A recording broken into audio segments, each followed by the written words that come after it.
Welcome everybody. Good morning. Namaste. How are you all? Of course, I have muted everyone so no one can speak. That's a good sign, isn't it? To start with. So I have just muted everyone so that, it will not, because we have more than 100 participants. I think 100 participants already reached. Dave, for your information, we have got around 300 participants accepted this invitation. And so I have, of course, we have a limitation of 100 people to participate. So we will, Dave has kindly agreed to record this and put it in YouTube later on, sometime today. Saying that, so I will switch off all the videos as well, so that, so only me and Dave will be visible to you guys. So you please switch off your video as well for now. At the end of the session, we will give an opportunity for you to switch on the video. So, and so that we can, if you have any questions, if you want to ask, so we can participate. So we can see Bellam Gautam. He has switched on his video. Please, can you switch off for now? So stop video. I'm stopping you, Bellam Gautam. Okay, let me introduce Dave, as asked by Krishna Priya. So yeah, Dave has been a very good friend for me from last more than co-worker. He's a good friend for me from last 2 years, and he has conducted many seminars. He's a founder member of Data Swindle, and he conducts these kind of tech talks every month. So, and he's a great individual, nice human being to start with, and he loves India, and he likes curry. What more you need more than that? So, and also he has been in the industry. I think you might have read the description what I have sent you guys already about what Dave is in terms of technology, where he has worked and how he has helped the companies, etc., etc. So, so he has worked in the industry for more than 20 years, worked with many companies. He has built his own company now, and he's a great consultant. People love to work with him, and you will come to know in the presentation anyway. And he's a very good, charming person. He is a very good, he makes everyone laugh and all the stuff. That is the humor point of him. And yeah, so we love him in the company. So that is the reason I wanted this to be the first session by Dave, so that he'll get used to. We will get used to what's going on. The whole purpose of this session, when Krishna Priya asked me, is to find out your gauge, as well as to let you know what is the industry is needing at the moment. So how can you establish yourself? All these kind of things he would like to answer for us. Thanks, Dave. Thank you so much for your time. It's Saturday, but still you have spent a couple of hours in preparing the presentation, and a couple of hours today. And I think people will love you, and you will come to know by end of the session. So I leave the floor to Dave. I think so that's for now, and maybe at the end we will see the company's college correspondent or registrar or rector at the end of dean at the end of the session, hopefully. So I will, Dave, please, all the floor is yours. I will quickly share the screen. So hopefully you should be able to see the presentation now. Yes. Brilliant.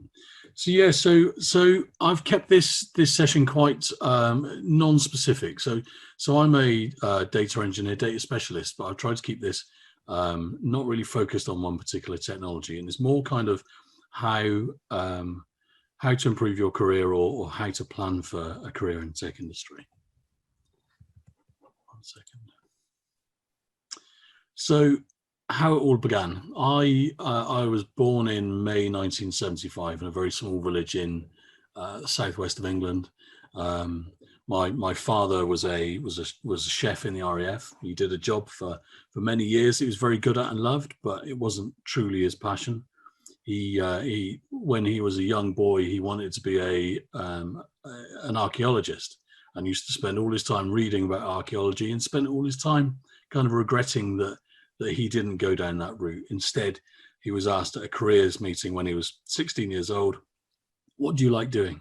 And he responded, I like making cakes for my mum. So it meant that he spent the next 40 years as a chef. So my kind of start was very similar. My dad bought me my first computer when I was 11 years old. And when my friends were kind of out having fun, I was the sad one, sat at home kind of learning how to code, writing computer programs and from magazines and getting them working. And I always had a love for computing. But I left school on the 14th of June 1991 with very few qualifications. My parents didn't really push me as hard as they could have done. And I left school with very few qualifications and not really an idea of what I wanted to be. Where I lived was very close to the city of Bath, where there was a high demand for stonemasons and builders and people in the building trade. But I'd already realized the fact that I liked wearing a suit. I had soft hands and I had a smart brain, and I didn't want to chisel stone for a living. So I decided to take an apprenticeship as a draftsman and building surveyor at the age of 16. And I started a career in the building trade, but a managerial role in the building trade. And I did that for a few years, and I passed my qualifications, and I kind of enjoyed it. And then I left my apprenticeship and I went for a interview at another design consultancy.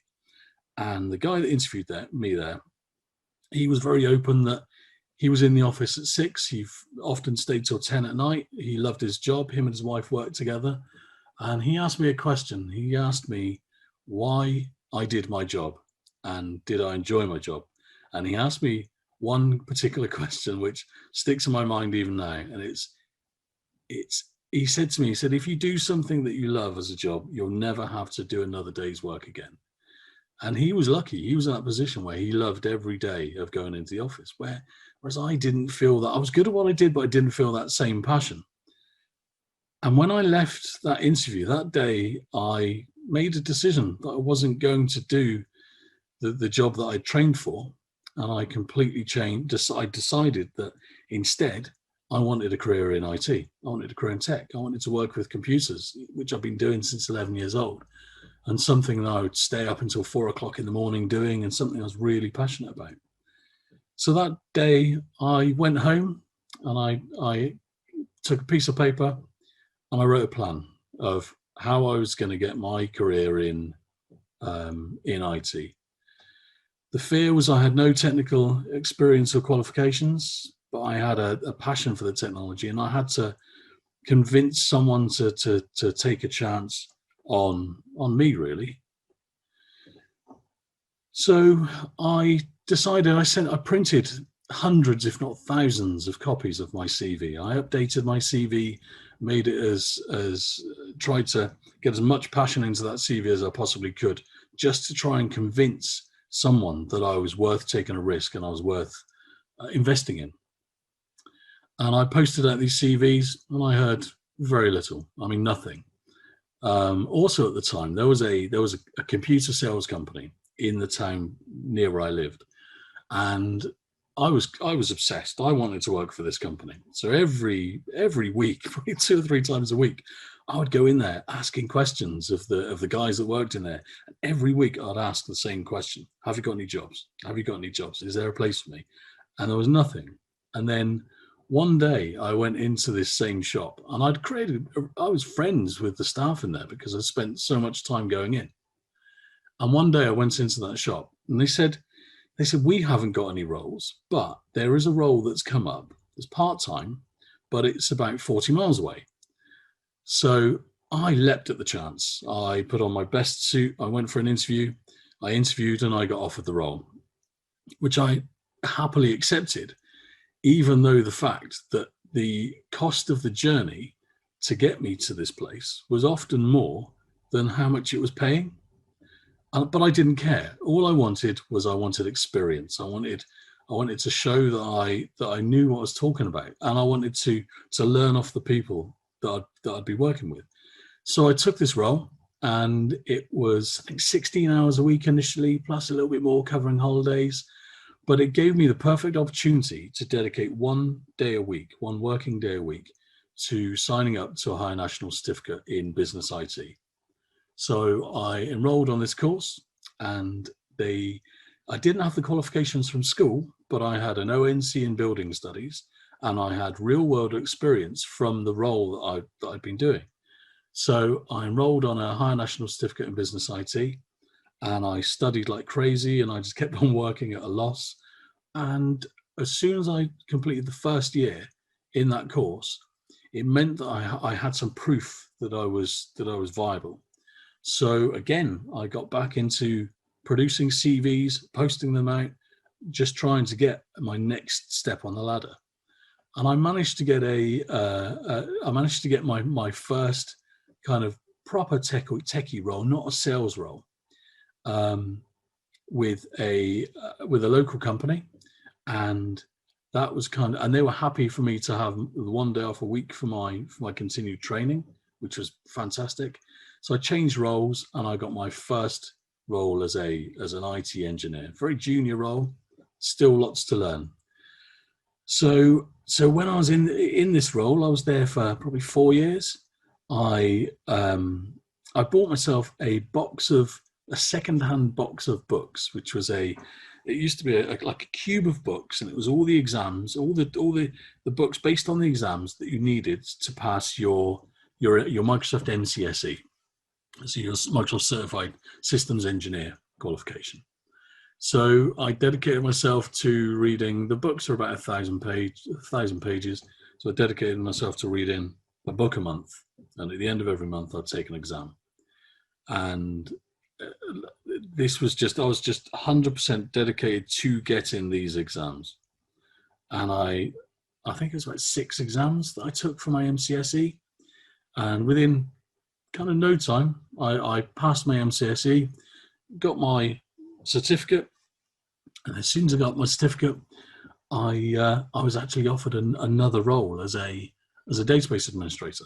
So it was kind of, I'd got my MCSE, which it meant that I could manage, and I was certified for supporting servers and being a server administrator. And then I was offered a role working as a database administrator instead. So I happily took the role and became a junior DBA for a local company, which meant that I needed to then recertify to get my MCDBA. So again, it was back to hitting the books, studying as much as I possibly could. And it took me again, probably about 6 months or so to get the additional qualifications. And then I became a Microsoft certified DBA. This role was much more focused. This was kind of more focused on database technologies rather than being a kind of a generalist server engineer. And it was at this point that I'd always kind of had a steer towards database technologies.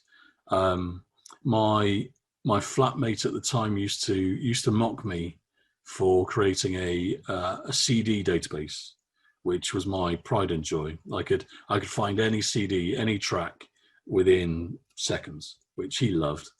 So I knew I'd had a real passion for database technology. So I took that role. I was there for quite some time. I then changed roles a couple of times, becoming a senior Microsoft SQL Server specialist. What I found was when I outgrew a role, so when I'd be working, when I found I became comfortable and I knew everything that I needed to, I would kind of request more challenges. So with the company I was working for, I would ask for more responsibility. I'd ask for more technical change, or would I be able to create proof of concept to kind of drive business change? And I've never been one that just accepts that this is where I am and this is kind of my focus.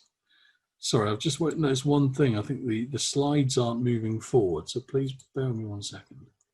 I think I'm looking at the There we go. That's better. Sorry about that. So yeah, so I changed jobs quite a few times when I felt unchallenged and needed to learn more, until January 2012, when I became a freelance. I became a contractor in the UK, and that was a very scary time. I finished my last full-time role, actually for the company that I'm working for now, on the 18th of December, 2011, and I left my full-time role to start my first consultancy. And I'd saved up as much money as I could, but there was that big fear about stepping into the unknown. So I finished on just before Christmas. I had Christmas without a job, and then again in the January, I started marketing myself as much as I could. And within 10 days, I think it was, I managed to get my first contract as a freelancer. And since then, I've been absolutely fully booked since that time. So the key points: when I finished my HNC, I thought my reading days were over. I vowed to myself I would never read again. That's it. I'm done with reading. I'm exhausted. And when I finished my MCSE study, I vowed the same. And when I finished my MCDBA study, I said the same. Your learning will never stop. If you've got a career in the tech industry, there's always change, and you always need to learn. And I think that learning and the giving up your own time, your own personal time, to improve your skills, is kind of what gives you the edge over people that don't do that. If you're dedicating your own time to something, I like being in a position where I know what I need to know before someone I'm working on asks me a question. And because of this, I dedicate time every single day, every weekend to learning. So the key points from what I've found over my career so far is I dedicate an hour a day to learning, and whether it be reading technical books or Pluralsight training videos, YouTube training videos, anything, I dedicate a minimum of a day, of an hour a day, to learning something new for your career. Example of that, at the moment, I'm upgrading my certifications for the new Azure certifications. So every evening, 8 o'clock, between 8 and 9, I'll prepare for the exams. The one key thing you need to do right at the very beginning, before you even start this, or you start your path down a particular career, is you've got to find something that you love. You could take a role that you're potentially good at, but if you haven't got the passion and you haven't got the desire and the interest in it, it's very difficult to learn something that you're not interested in. If I had to learn, I don't know, say a skill that I've got no interest in, I would find it unbelievably difficult to spend an hour a day. But because I love database technologies and I love learning new things, the dedicating an hour a day is nothing. It's easy. So I think the first point is find a career that you love and then focus on it. Make a plan of where you want to be and never give up. If you get turned away by an employer, move to the next employer. Don't give up. I guarantee you, I've had more rejections for roles than most people, but I've worked, since I became a freelancer, I've worked with 20 or 30 companies, top tier companies. But if I hadn't taken that risk when I first started, I would have never got to this point. So don't take knockbacks personally. Just keep on going, keep on going, keep on going. If you find there's a company that you really want to work for, become, not pester them, but make sure they know you. So if there's a particular company you want to work for, have a look at their LinkedIn page, comment on their posts, make yourself known to them. The other thing is the industry changes frequently. So I'll give you an example. I spent years learning, say, SQL Server Integration Services and become really good at it. I hope Harish will confirm that. I've become quite good at it. But then what's happened recently is most of the technology now is moving away from SSIS. It's moving to Data Factory, Databricks, Scala. So I could keep on reading things that I've done previously and rest on my laurels, but I will get left behind. I'll end up going for roles and they'll ask me if I've got the experience in these new technologies, and my answer would have to be no.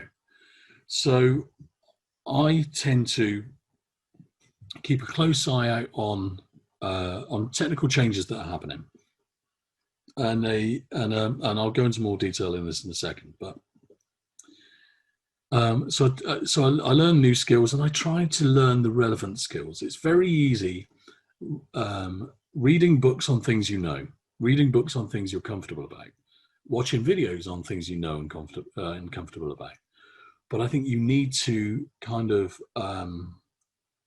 you need to learn the difficult stuff. You need to commit to learning things and taking you out of your comfort zone. The other thing I found was I created Data Swindon, which is a Microsoft data technical group. And for a couple of years, I was complaining that there weren't any local technical groups. I used to go to London, Birmingham, Southampton, Exeter, which are 100 miles away or so at least. And I would go to these events and I would say to them, "Oh, this is brilliant, but there's nothing locally."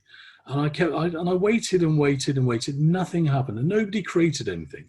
So I decided, right, if nobody's going to create a technical group, I'm going to do it myself. I'm going to take a chance. I think it cost me a little bit for the Meetup subscription, but it's nothing too extreme. I created a Meetup subscription. I then marketed the group with a number of local companies, local recruitment agencies, but then more importantly, I built a really good community on my LinkedIn of very similar people with technical skills that would want to learn this stuff. So I just really pushed it heavily. And I would say within a year, I think we got up to a few hundred members in the group. And generally, before COVID, we were getting, I think, 40 people attending these technical conferences. I would then also, there's a number of Microsoft MVPs that will do technical speaking. And they're really good and they really know their stuff. But I wanted the Data Swindon community to be more community focused. So I really promote, if there's someone that's watching a session, I really promote them to come forward, do a session on something, kind of be a presenter. And the way that I host the groups is completely humble. So if someone has a view on something, that there's a better way of doing things, there's no mocking, it's not personal. It's the group is just completely humble. You can ask any question regardless of how stupid it may be or you perceive it to be. Because we've got so many people of different levels. We've got experts, we've got people that are just doing this stuff for the first time. So there's some key points.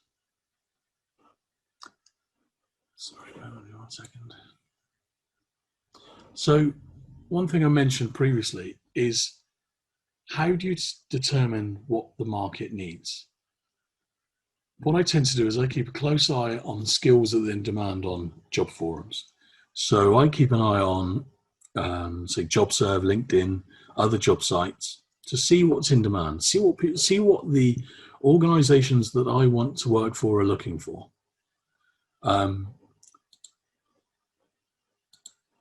So I keep an eye on the job forums just to see what people are looking for. I also ask my peer group about technologies that are being used. So I openly ask questions at Data Swindon of what technologies people are using. Are they doing any proof of concept projects that may be using something that I haven't? Any new tools or processes or methods of doing the same thing. I'm really eager to learn from the people that attend these groups. But then not only that, is I also attend as many other groups as I possibly can. and ask the same questions. So just constantly asking questions and learning. I also add technology experts, so Microsoft MVPs to Twitter, and just keep an eye on what they're posting to see if there's any new technologies that they're using, or also any gotchas, any problems with new technologies. There are a couple of people that quite happily, a couple of MVPs, Microsoft MVPs, that will take a new release of a piece of software and they'll pull it apart and they'll try and break it, and then they'll post on Twitter the things that they found. So keeping an eye on that is gold dust. I think also what you need to do is you need to market yourself like a product. So my LinkedIn profile, I wouldn't use it the same as any other social media platform. I wouldn't post things that are personal to me. I kind of use it as my window to the world. So I post if there's a Twitter comment, I'll add it to LinkedIn and post on it. If I find something new that I've worked on, I'll do the same. I always post comments about Data Swindon and when the events are happening, and also other community groups as well. So I just keep posting, keep yourself in the minds of people that may be following you on LinkedIn. I think also you need, if there are companies that you want to work for, make sure you add those companies to your LinkedIn. If you know any decision makers in that company, if you can find the CTO or the HR people in that company, add them to your LinkedIn, and then make sure you post as often as you can. So it makes sure you're in the front of their mind. So when they're looking to fill a position, say for example, now I'm confident that if I was to put a post on LinkedIn to say I'm available from Monday, I would get loads of people that have been following my posts, sending me messages, potentially with offers of work. So use LinkedIn as much as you can. The other thing that I kind of hold dear is that make sure everyone that you work with or come in contact with would recommend you, and if you are leaving a role, would want you back. And in that, I find the easiest way to do that is to just try and be as humble as you possibly can, try and be as professional as you possibly can, and honest as you possibly can. So if someone asks you a question about something technically and you don't know the answer, you just hold your hands up and say, I don't know the answer at the moment, but I'll find out for you. And what I tend to do is also add, I'll find out for you tonight, which means that you're going to dedicate your own time to answering their problem. And that adds so much impact to how that person views you. Because if you then came into the office the following day and you said, that problem you had yesterday, I read last night that this is how we can do it. They will remember you firstly, and they'll be happy as you can possibly make them as a colleague. So really try and just sell yourself as much as you can, and have a professional manner, and treat yourself almost like as a product. The other point that I've always held dear is that you need to be kind and a good colleague. Because if your technical ability is absolutely amazing, but you're difficult to work with, people won't remember your technical ability. All they'll remember is how you were as a person. So I think as much as you learn and as much as you can take on board in your particular area of the tech industry, just make sure you're nice about it and humble. Let's get to the next slide. So again, just covering what we've kind of already covered. How to prepare. So dedicate an hour today to learning, and try to go to bed knowing something that you didn't know when you woke up. The way that every day when I wake up, I write my journal and I write a list of tasks for the day. And every day before I go to bed, I write my journal again.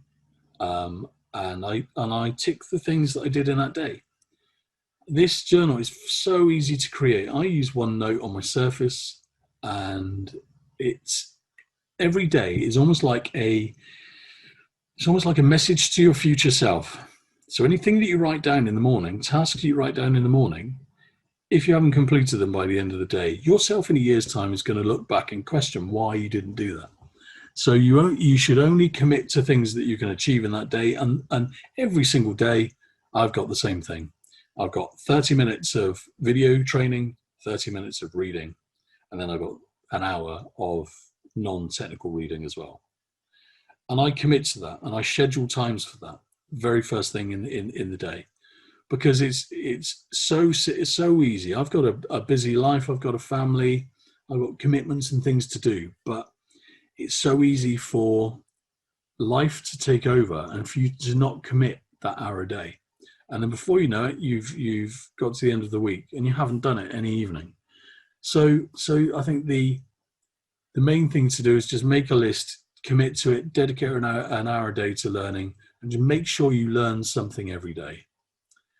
The other thing is, dependent on what industry or what part of the tech industry you're going into, this is from my own experience, you need to create your own test environments. So either using virtual environments that you can create easily, free cloud services that you can spin up, but make sure that rather than just reading the books and watching the videos and kind of thinking, no, that's enough. No, make sure you do what these videos are showing and the books are telling you. So you've got some kind of real experience in it. But the other thing is it's very easy for you to spin up a test environment. You could do this today, spin up a test environment and you decide to learn something. What next? If you do the examples in the books or the videos, so what? It's not going to mean anything to you personally. So you've got to create a real world project for you to learn these new technologies. So, it may be something simple. It may be something like a finance. My go-to application that I use for this is a really simple finance application that takes in files, loads them, models the data, and then produces reports on top. And I use that if I need a technology change, I'll use that same model and then just keep on expanding to it.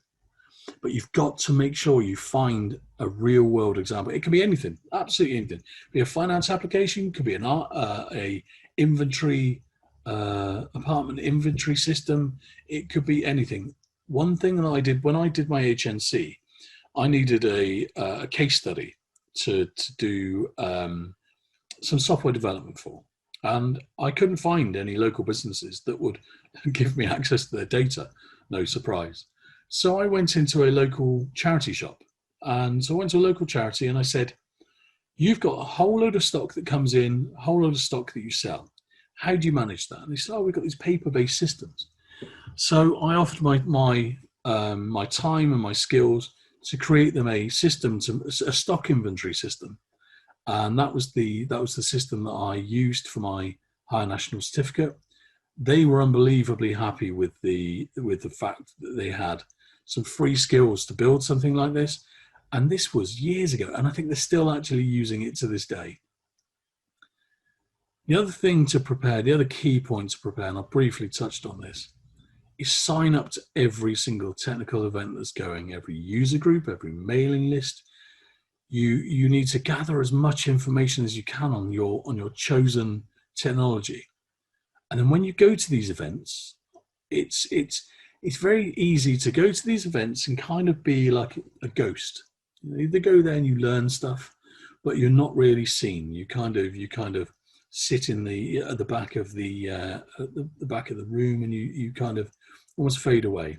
Try not to do that if you can. I mean, it's unbelievably difficult the first time you kind of do this, but try and go there and be noticed. Be someone that asks questions, even if you haven't even if there's a question that you know the answer to. Ask questions so that you're noticed as a person that goes to these events. So ask questions and become a known face, and you'll soon create a group of like-minded people with very little effort from this community. I'll give you an example. I've had 2 contracts, one for working for AXA and another one working for a company called SunGuard, that both came from connections that I made at technical events. The AXA role, I was coming to an end of a contract. I met a guy that I just got talking to a few times previously at a technical event, and I mentioned that my skill set and that I was available in a few weeks' time. I got home that evening. There was an email, pretty much with a job offer, because he'd already interviewed me. I'd already spoken to him a dozen times previously. He knew me. He knew my skill set, and I took that role. And I think I worked at AXA twice. Once for 6 months and once for nearly a year. So it really does make a difference. So now you know who I am. I'm a strong believer that introductions at the beginning of a presentation are pointless, because you don't know anything about me at the beginning of the presentation, and it's it'll probably switch you off because you don't know what the content is. So here's my introduction. I'm David Bryn. I'm the CTO and Director of Factual Data and the host of the Swindon Microsoft Group. I worked with Data Platform for over 20 years as a dev, DBA, sysadmin, Azure consultant, and everything else in between.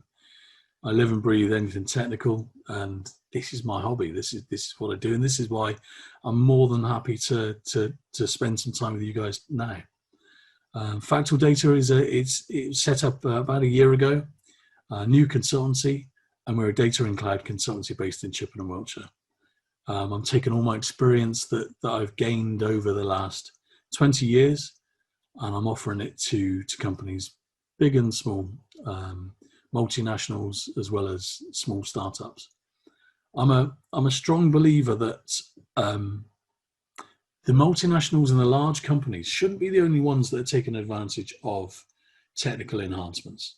Smaller companies, SMEs, startups, people with just an idea should be able to use those solutions and those same products to give them the competitive edge from the larger companies. So we keep our costs as minimal as possible so that we don't have to charge the earth for providing our services. And that's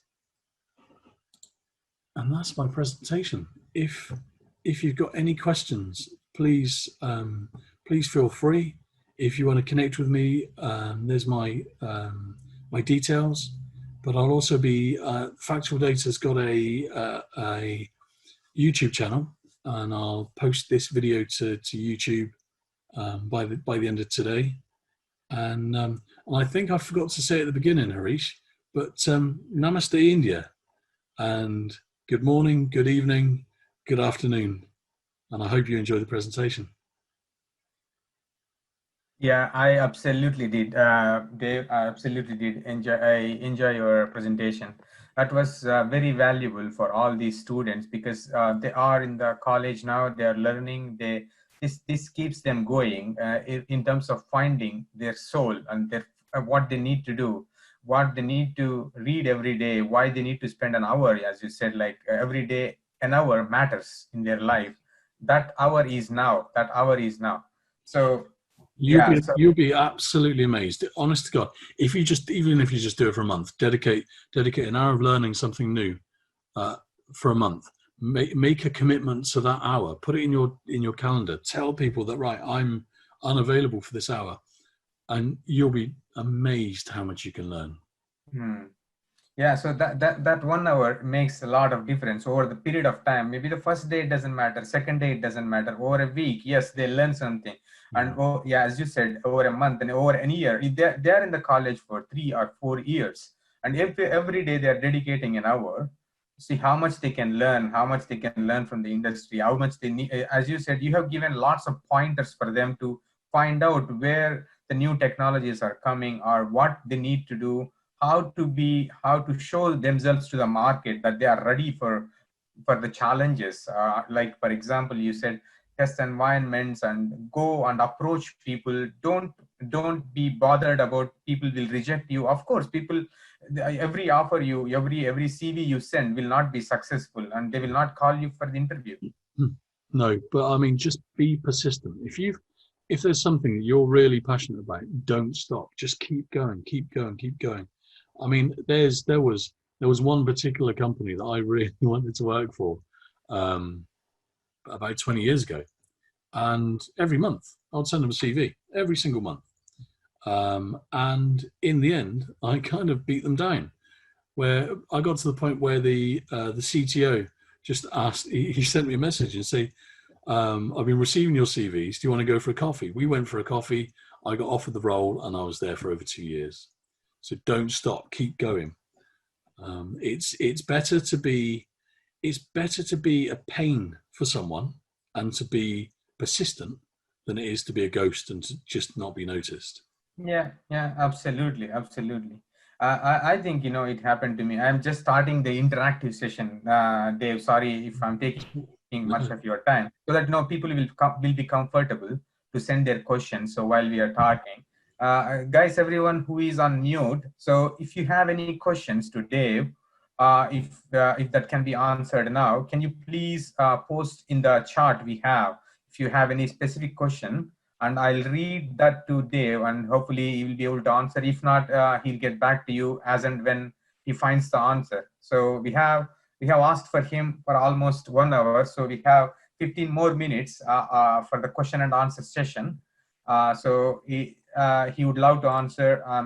So if you want to keep any questions, keep it there. So while we have a general chat about the market and the other stuff. Yeah. I think being more specific to say the data role, which I do. Yeah. The one thing I've really noticed over the last few years is the pace of change is just unbelievable. I mean, I've been focusing recently on Azure Data Factory, which is a service provided by Microsoft. And there have been there's 2 examples here. So Data Factory and Azure DevOps. So there's 2 technologies I've really been focusing on. And I did a presentation at Data Swindon. It must have been early this year, sorry. And I did all my content. I took all my screenshots. I had my presentation ready. And the night before I was due to do my presentation, Microsoft changed Azure DevOps. So they changed locations of things and headers and quite a lot of stuff. So what I find is even where I'm doing presentations and preparing for them, there's so much continual change. I've always got to use the caveat of this was how it was when I actually prepared this. The other example will be Azure Data Factory. I did a session for the company Harish and I are working for a couple of weeks ago on Data Factory. And again, the day of my presentation, they moved a whole load of options to a different location. So Microsoft and all tech companies are changing things continually.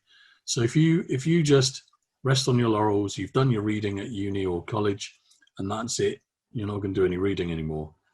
You've got to keep up. But also, the other fact is small changes make a massive difference. If I was interviewing 10 people for a role and there was one small thing that if they said on their CV, I attend technical groups, I study every evening, I would select that person over any of the others.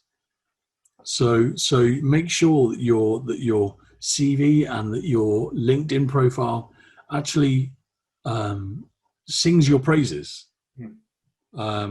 There was a trick that I used to use with my CVs years ago, and I only stopped this probably about 5 or 6 years ago, was that I'd worked with quite a few techies, quite a few DBAs that were very, they didn't have a lot of personality.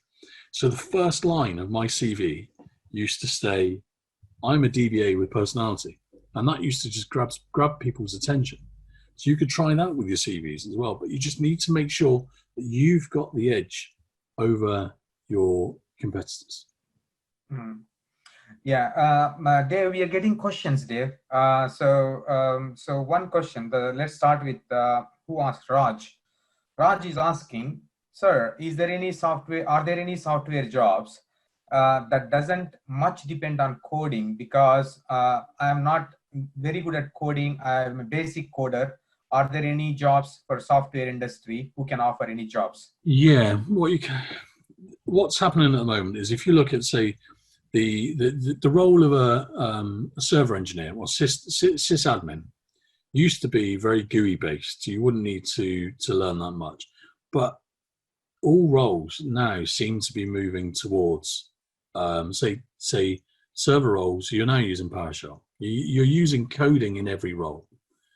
So I don't think there's you can't really get away from the need to do coding. But what you could do, I mean, I'm the same. I started off the same. I was a reasonable coder, but my first jobs weren't coding. They were DBA roles where you do less coding, but you do more administration, and you'd have a better understanding of the environment so you could manage it.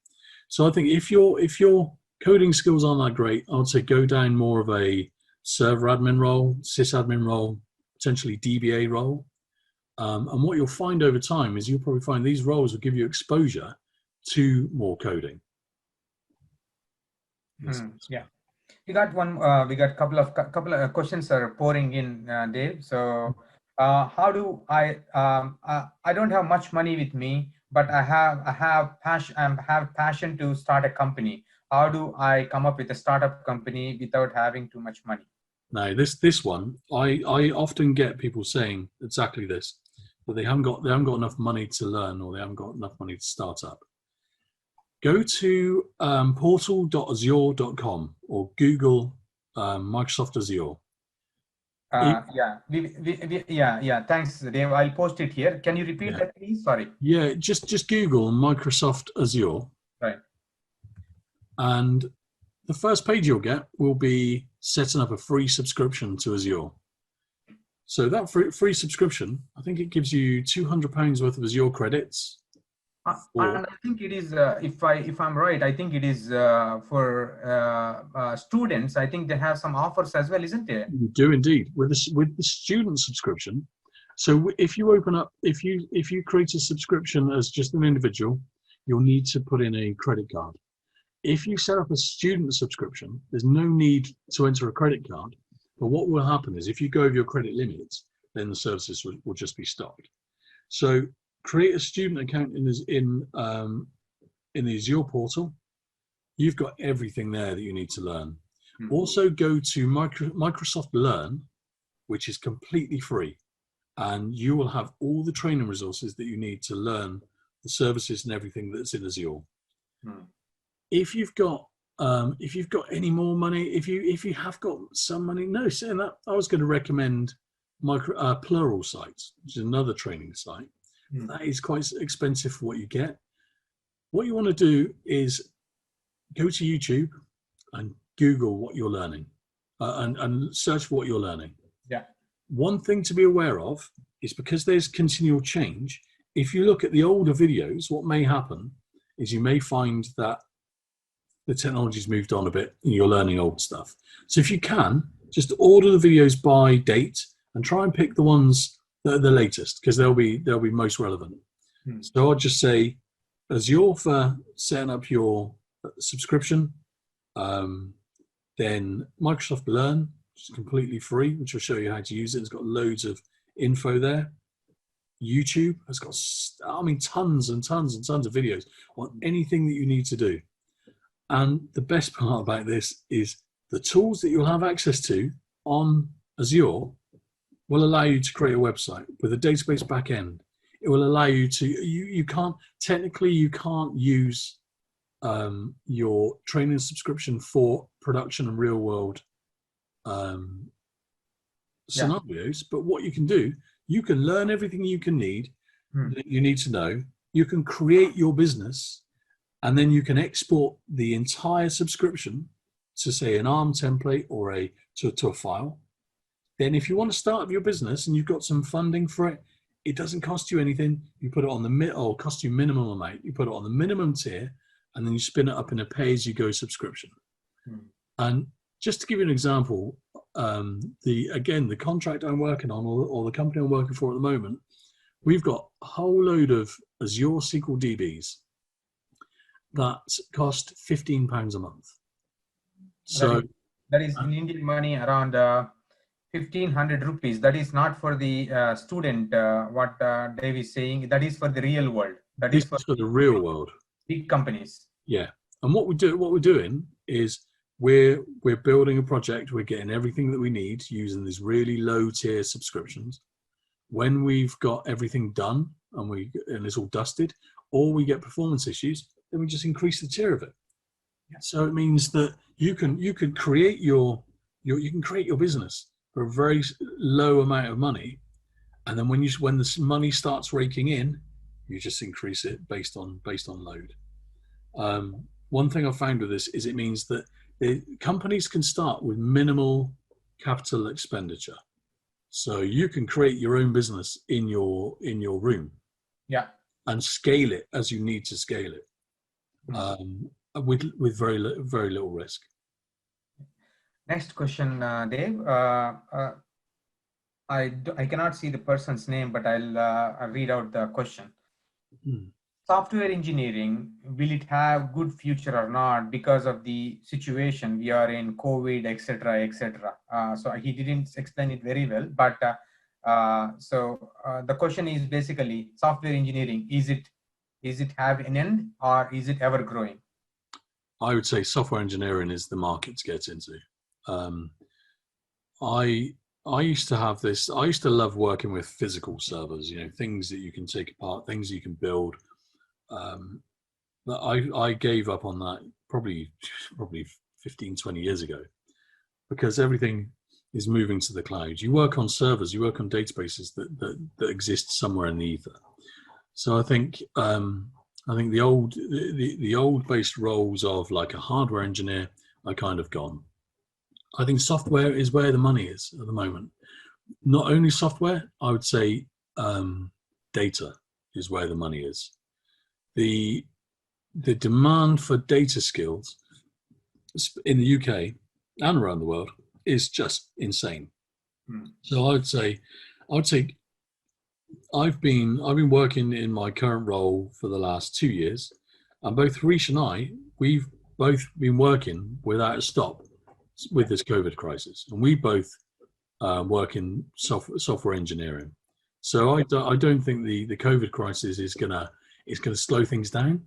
If anything, I think there is going to be so much more demand for coders, for people that could administer these Azure environments or cloud environments. I think it's just going to get busier and busier. Dave, you're having too many questions now. Yeah, at least 15 questions are waiting in the list. So unless you want to spend half a more hour, I don't think you will be able to answer all this, but I think you would love to. And the people are loving you. People are sending questions. Cool. I think as you already know, I think the students base today, the students who are attending this session today are not only from the computers background, they are from electronics, electrical. They just wanted to see how what's make that passionate. If somebody want to learn something, how to make that passion there, how to achieve it. One question from someone is straight on that. Like, of course, I think you tried to explain in the presentation you already did, but let me read out. What's your passion and how did you achieve it? I think for that person, I think you need to roll back a little bit. And Dave has answered it, but I'll let Dave speak a couple more minutes on that. Yeah, I think you've got to, right, from an early age, both my grandparents and all of my family are engineers. My dad, we used to laugh at him that he's a chef, but he used to say, yeah, but I'm an engineer just in the kitchen. All my brothers work on aircraft, all engineers. They used to laugh at me saying I'm not an engineer because I don't get my hands dirty.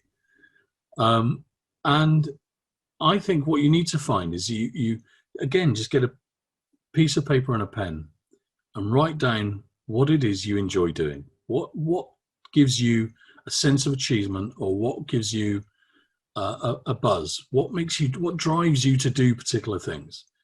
My driver is fixing things, 100%. I take on projects that aren't computer based. I'll give you an example. I'm in an office now that was a piece of wasteland on the side of my house, and I took a piece of wood and I stuck that piece of wood to another piece of wood, and I kept on going.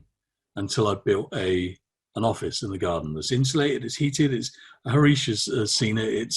It's Dave, I think that is the best thing which we can show real time. If yeah, you don't mind, can you switch off the background and show yeah, the show sure. so Dave has built, you know what Dave has built, the office in next to his house in the garage, like maybe I'll just compare it like Microsoft founder Bill Gates, like maybe Google founder. They started their own businesses from their garages. Dave has modified his garage to a workable office, and you should see he has a projector there. He has a screen there. You should see that. It's So this lovely. is the office that I built. I had no building experience, but I had access to YouTube. I watched videos on how to build an office, and this building is not a shed. It's got lighting. There's a projector. There's screens. There's desks. It's got everything. There's a big sofa that in front of the projector. I'm sorry, but there are Buddhas everywhere. It took me about 4 or 5 months. I can actually post a video. Yeah. I can share the video, you guys, because what I did was every day when I came out, I took pictures of what I was building, and it will show you the how it was built and how it went up. But building this is exactly the same as building your tech career. It's you every morning I would start the same. I'd write a list of what needed to be done that day, and I wouldn't go to bed until it was done. And it's exactly the same principle. You just focus on something. I didn't know how this would end up, how it would be when it was completed. But the one thing I did know was it would be finished. I would be sitting in here doing a presentation to my friends in India, and everything would be fine. We got one more question there. So yeah, that's nice. Thank you so much for sharing sharing the office. And yeah, I'll send you guys the YouTube link video which I have. Dave's when he was building the office, when he was building his own office, he has shared and he has put that in the YouTube already. But I'll share that link to you guys. Okay, let's move to another question. I think this question is from electrical guy background. I think it is a kind of generic question, Dave. He's asking, I have a lot of interest at solving circuits. Which jobs are there regarding it? I think it is more of it's not a tech question. It is more of electrical engineering background question. So is this? I mean, the principles are the same in finding the roles. Is if there's a particular location you want to work and a particular role that you want to do, check out the job forums for that location. Check out LinkedIn for that location. Find the companies that are hiring. Find the companies that are that needing your skills. The other thing you can do, what I tend to do as well, is look for the roles that are required higher up the project. So I know if I see a company that's advertising for program managers, for project managers, for BAs, or for and this is the same with any role. If you know that they're planning on doing something, you can see that they're planning on doing a particular project, get in there with your CV. Get in there as soon as you can, because they will, if they've got your CV sat on their desk before they need to go out to market to find someone, you've got such a massive it's such a massive benefit, because you've already got in before the competition. You're like the racehorse that's won the race before the other horses have started. Yeah. So, yeah. One question, Dave. Next question is not one question. We have 15 questions waiting there. One question is there future in hacking? Ethical hacking? No. I would say there's a future in ethical hacking. Yeah. I've got so many books on. I'm reading a book at the moment on how to become the hacker, which is, it shows you the tools to use, and it shows you how to break into an environment and to hack it and get what you want. I'll be honest with you, hacking is the best way of ending your career, because what will happen is if you hack and you get caught hacking, you'll never work for any big company again. You'll probably never work for a smaller company again because you'll have a reputation. But if you find vulnerabilities and you protect and you consult on those vulnerabilities, you're indispensable. So be the good guy rather than the villain. So one guy is asking, I think he want to be a motivator by the look of it. I have passion about spreading the knowledge, giving seminars and all the stuff. Can I make a career out of it? Yeah, you need to get very good at what you're doing first before you can start presenting on it. But what I would say is go to your local groups, go to your techie groups. Start small. Start with the local groups. Again, get a name for yourself. Get presenting what you know. What will happen from that is you'll then get messages from other groups that want you to talk there. You'll then get your speaking experience, and you can expand it from that. But I think it's you can achieve it, but the problem is you need to be trusted, and you need to be you need the experience behind you. One more question, Dave. Sir, I love my education, but I don't get interest in to concentrate on something. It is like I think the questions are moving towards very generic, and you're going to be mentored soon, Dave, rather than techie talk. So I my lack of interest, and I feel that I have wasted 2 years in my current education. Any idea? Is it a good idea to stop my education, or do I follow my passion or whatever? You're in exactly the same position that I was when I'd spent 2 years doing a building studies course, and then decided I wanted a career change.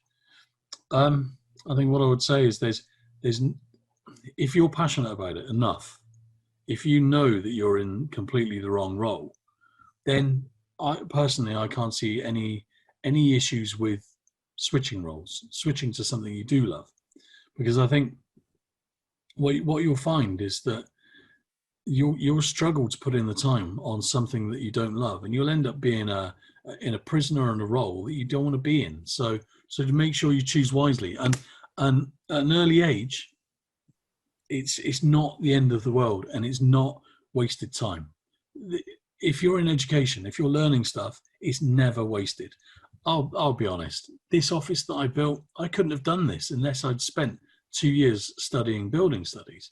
So, So just don't ever see time in education as being wasted time. What you can do is if you make sure you persist and you get the qualifications in what you're studying, because then you can use that to get on a higher level course on something that you do want to learn. One question about artificial intelligence, I think, which is really related to our area. So do you think, sir, that the artificial intelligence will rule the world in future? I think possibly, but not for some time. I think there are some really good. If you look for, I think it's Elon Musk's views on this on YouTube. I think that it needs to be handled cautiously. I mean, I've been doing some research on Azure bot technologies, where you can create a piece of software that replicates a human being.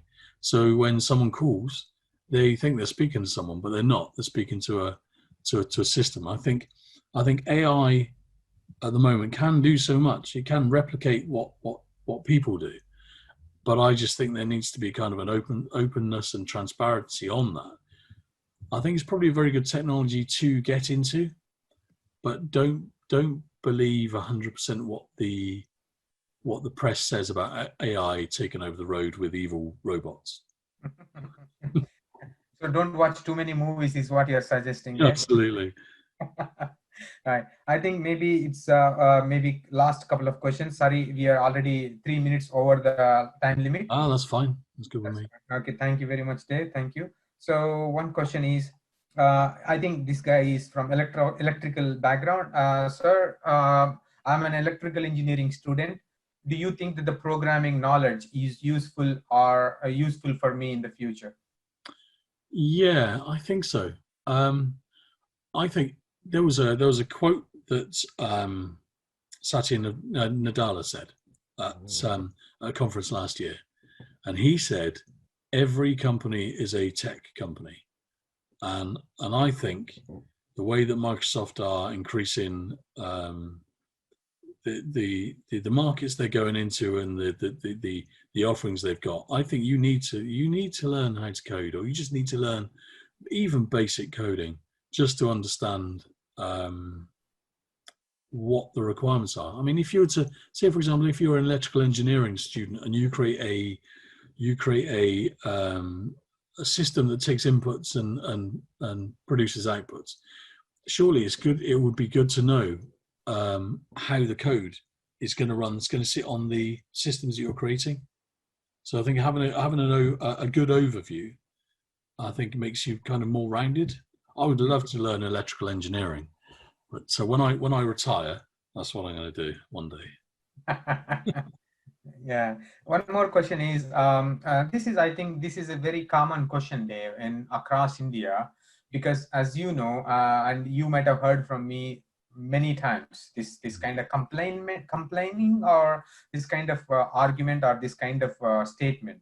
Hmm. Many of the students study many different branches, like somebody study electrical engineering, somebody study electronics, and they end up in software industry, most of the most of the Indian guys. And one guy is particularly asking about that question is, sir, many people study many different studies, but they are all ending up in software.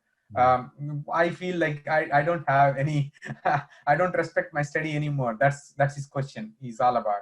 Yeah, I think to be honest, I think your study, if say for example, I saw a CV and it was someone that had a degree or a certificate in electrical engineering, that would prove that you've got the the the the ability to learn, and you've got the ability to learn some really difficult stuff. So having a degree in electrical engineering, but what you can do is just complement it with, say, software skills, would really put you in a good stead. I wouldn't beat yourselves up about having a degree. I definitely wouldn't beat yourselves up about having a degree in the hardware side of things, or it's there's always going to be a software requirement for software, and I think what you'll find is there is people go into software development regardless of what degrees they've got, because there's so much demand for it. So yeah, I definitely wouldn't beat yourself up about being on a wrong course. Hmm. So I think one more generic question is, because India is a collection of lots of villages, and lots of villages people still need some kind of basic amenities. And do you think that the software industry improves the lives of people, and how can we improve e-commerce service at village service in the villages if possible?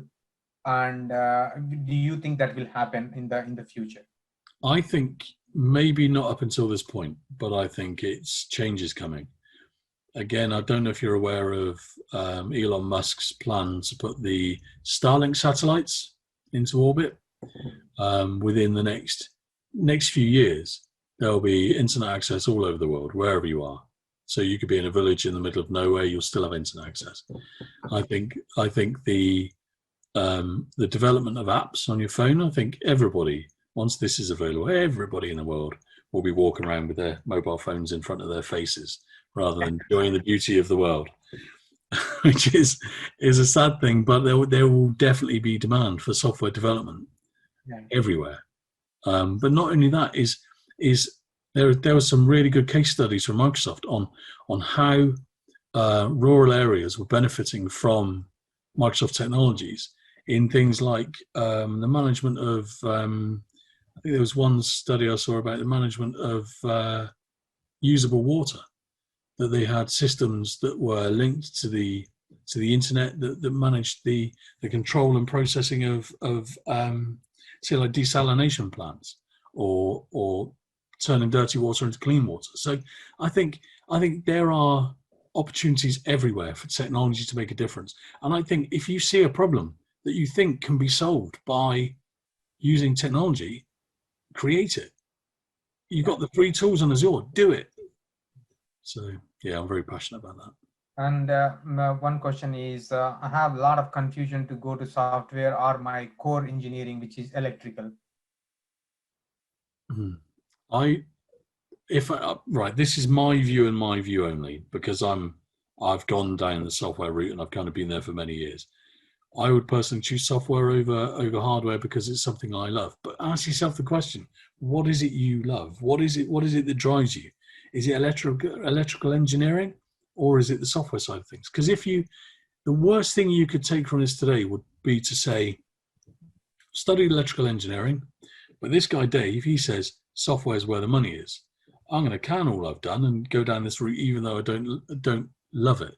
Don't try not to follow the money. Try to follow what floats your boat and makes you passionate about, because that will be the biggest driver of you becoming top in your field. Yeah, and actually, before this may be the last question, Dave. Sorry, I don't want to take much of your time, but the head of the department from electrical engineering want to have few words with you. But I'll ask last question, and then by that time the HOD, head of department from electrical engineering, will come into picture. Then one question is, one guy is asking about network marketing. Can we succeed in network marketing? I'm new to network marketing. I don't know what he meant, but I let you speak. Yeah, if you're referring to, there are lots of places where they'll market yourself for you. If that's what's being referred to, I would say no. I would say it's network marketing. No, I would say market yourself. Market yourself on LinkedIn. Create yourself your own YouTube channel. Create yourself your Twitter account. Create a you as a brand. Whoever you are now this brand. You create everything that's separate from your personal stuff. So it means that then you can then start marketing yourself rather than network marketing. I'm trying to understand what that is. There's definitely a lot in networking. You need to get yourself out there on the internet, in person, meet with like-minded people, meet with businesses. Just do whatever you can to sell yourself as a product. Yeah. Yeah, I think that's all the questions. I tried to consolidate so that, a couple of questions became one out of those 15 questions. So you might be wondering, Dave, one more question. What is the best one to guess? Yeah, so this is again a generic question. I think Dave has answered this question to someone. A person name is Manoj Manu. He's asking, which is the best one to get success? Like my core electrical and electronics engineering, or to go to software or hardware? I think it is again a generic question. I think you kind of answered. Follow your passion. I think that will make you happy over the period of time. Is I think your answer will be. But please. Yeah, I think follow your passion. But the other key point is, if you're enrolled on a course and you're doing a course, do not cut and run. Do not leave that course until you've actually got that certificate. I worked with a couple of guys on my college courses that got halfway through the course and then they decided, oh, this isn't for me, and then left, which meant that's the one time you'll learn stuff but you've got no validation that you've learned it. So just make sure you complete on what you're committed to.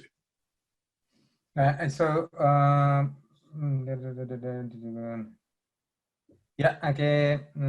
Yeah, I let Purushottam, who is the head of department, I think you might be saying his video already, Dave. So I'll just unmute him so that he'll speak some words about, I think we just wanted to say thanks.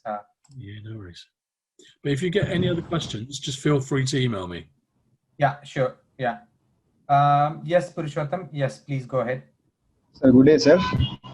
We are happy having such a wonderful person in front of us who are sharing his valuable ideas, and that ideas gave our students a good information. That means the students gain about 20 years of experience. Now my students are getting now students are ready with 20 years of experience with your words, sir. Do you know, it is very what I'm hoping is, I really am hoping that one of the people listening to this course in 10 years' time will send me a message and say, "Hi, Dave, I'm in town. I took your information. I'm now the CTO of my own company." That's what I'm hoping for. Even though our students are still a student, they gained much knowledge through your experience and through your words, sir. And on behalf of my college, Anantalakshmi Institute of Technology and Sciences, and the entire fraternity of the institution, first of all, I extend my sincere thanks to David, sir, Mr. David Garu, that sparing his time, valuable time, having a lot of works. We know we have some idea about how much the experienced person has to work for the company, even they are out of working hours also. And I also thankful for Mr. Harish, who has arranged such a great person for us to share his ideas and share his experience for our student. I hope so. Every student has gained some valuable information from the our speaker, David, Mr. David. And I am very happy, and my management and college principal are very happy to interact with such a greatest person, the greatest person who gave us a valuable information for the students to shine up their career in their future.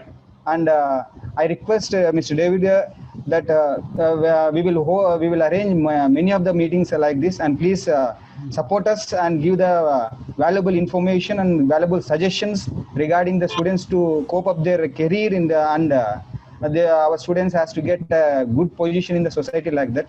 Thank you, Mr. David and Mr. Harish, for arranging such a greatest session for us. I hope so every student are also happy with this session, and I thank and appreciate the student sitting up to 3 o'clock. They are having continuous classes from 9 o'clock, and with the patience they have sat up to 1.5 hours for this session. I really thankful for my students and staff who else work for this making this program success. And thank you, David and Mr. Harish. Thank you. No worries, Purushottam. Yeah. This is our pleasure. I think Dave will echo that in a minute. And I think Krishna Priya, she asked me to unmute her as well, so I unmuted her as well. Yeah. Thank you, Mr. Dev and Mr. Harish Kumar Reddy Gari, for spending your valuable time for us and making this session very grand success. Thank you so much. No worries. That's fine. Can I ask everyone to be in mute, but switch on the videos so that we'll just see how many people are there and smiling faces. Wow, fabulous. Wow. Hello, Smita. How are you? Sorry, I had to unmute you, isn't it? Right. Yeah, it's nice to see you all. Yeah. It was a nice session. Thank you. Yeah, my pleasure. I enjoyed doing this. I hope that you took something from it. But if you need any advice on anything ever. Yeah. So yeah, guys, please switch on the videos, and we'll be here for 2 more minutes. Let's wait for another smiling faces to come up, Dave. That'll make us happy end of the day, because you have put a lot of effort in it, and of course I had to make a couple of calls here and there to ensure that the program is running on the right time, with the right people. So that happened. So we're all happy from our end. Hopefully you guys are also happy. So yeah, so lots of people are coming up with videos on. Some people are living in the villages. I think they're enjoying their COVID moments, Dave. And yeah, you might be knowing already. It's like, no college is opened. I think they opened the college, Purushottam? No, Harish, we are having classes in online platform only. Right. Okay. Yeah. So Zoom is not new anymore. So every day is happening for you guys. Yes. From morning 9 o'clock to evening 4 o'clock. Right. They need a lot of patience to sit in the Zoom call from morning to evening, but that's good. Yes. So that only I appreciated my students for that. Yeah. See, I can see a lot of smiling faces. Thank you very much for attending. And Dave, do you want to wind up the session? Yeah, I'll just say again, just thank you for having me. Thank you for your time, and good luck in your futures and your careers and your studying. Just remember, Thank you. I'm really, really, really envious of all of you, because I know what you've got in front of you, and I wish I was there. I wish I was 20 years ago, just finishing my HNC. If I knew what I knew now back then, I'd be a millionaire. Yeah, yeah. Thank you very much, guys. And I'm trying to unmute all to say, yeah, I unmuted everybody. If you want to say, you'll see loud and clear. Cool. Unmute all participants are unmuted. Yeah. You see, more than 100 participants are still there. Yeah. Are they? Yeah. I think we got 74 participants. Yeah. But my Zoom subscription is limited to 100. Yeah. So I think we're doing well. But yeah, like I said, what I'll do is I'll edit the video this afternoon, and I'll get it on to YouTube, and then I'll send the link. Thank you very much. Thanks for your time, and we will look forward for your YouTube link. Yeah, thank you. Yeah, brilliant. Thanks. Bye. All right then. Bye. See you again. Bye, guys. Bye, everyone. Bye bye. Bye, Bye. thank you, sir. Bye, sir. Thank you. Bye. Bye, sir.